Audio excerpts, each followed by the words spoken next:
Hi, mein Name ist Emily Scholz, ich komme aus dem schönen Leipzig, aus Sachsen und bin gerade hier bei Blooms. Wir durften hier schöne 5 Werkstücke anfertigen und das ist das Werkstück, für was ich mich entschieden habe, wo mein Herz wirklich sehr dran hängt.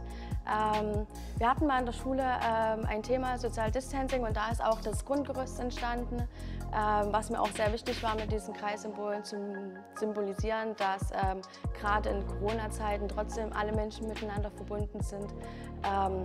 Dass man mehr an jeden gedacht hat, dass man sich angerufen hat und so. Also das war mir sehr wichtig.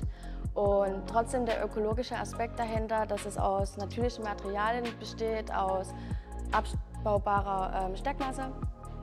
Und ja, ich habe mich auch bewusst für diese klassische Farbwahl entschieden, mit diesen lila Tönen, mit ein paar Akzenten in Weiß und in Orangetönen, mit Clematis, Agapanthus, Sterndolde habe ich mit drin, Strandflieder, Heuschreckenblätter, so halt, dass eine schöne kleine Vielfalt drin vorhanden ist.